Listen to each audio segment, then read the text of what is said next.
Business Learners. This wine is next. You probably know this wine.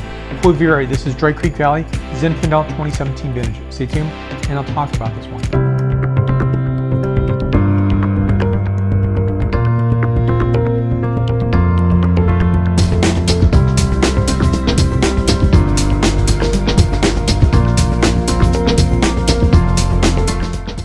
A wine, when I tasted it, I've been to Quivira. It's a very beautiful place to visit, and I love their garden, and it's widely distributed in the United States. So this became a great opportunity to talk about this wine, in particular because I'm fascinated by the varietals on this wine. So this is really, when you think about it, of course it says Zinfandel on the label itself, but it's about 3/4 Zinfandel, which is, of course, meets the legal requirement.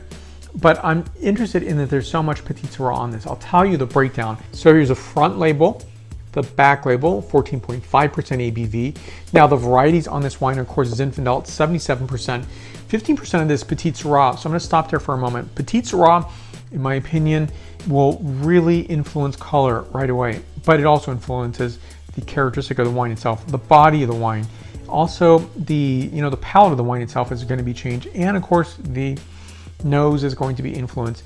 There's other varieties on here, but I don't think they're going to be that influential in terms of maybe that overpower. So what if there was lesser percentage of Petit Syrah on the wine? Might it taste different? Yes, of course. I mean, that's apparent, that's obvious. But in my opinion, it might be very interesting if there was actually more uplifts that say there'd be more interesting things about this wine if there's more Barbera or maybe even Montepulciano. My guess is that they've done a variety of trials to determine this. And it's one where they felt satisfied that this is really their key to success in terms of producing this wine. And for me, when I think about, yes, there's a lot of producers who use Petit Syrah on their Zinfandel. So I'm very interested in hearing from the producer, maybe it's a winemaker, why is there Petit Syrah in the wine? And sometimes, and I'm surprised that I get the response back, it's because of color. It gives color. Well, yes, of course it gives color. It's very muscular, and it's going to overtake even at small percentages in terms of that colorization. In my opinion, there's nothing wrong with Zinfandel at 100%. It's absolutely luminous and beautiful, and of course a lighter characterization. So that's a characteristic of this wine. By the way, this is sponsored by my attorney, Steve Sherman Business Law. More information on his practice down below. So in my opinion, California's best business attorney. So now I'm going to talk about the scent characterization of this wine. There is, so there's a nice intrigue on this wine. That is, there's freshness, and really the freshness contributor is the characterization of the Petit Syrah. Petit Syrah, again, is giving the color, it's giving flavor as well. It's giving a different flavor than Zinfandel itself. Yes, they're married together. You're going to find in California, there are producers who use Zinfandel Petit Syrah, Zinfandel and Alicante Bouschet, Zinfandel and Carignan. And that is a tradition. And sometimes maybe the vineyard side is very old and it's a bit of mixed blacks going on.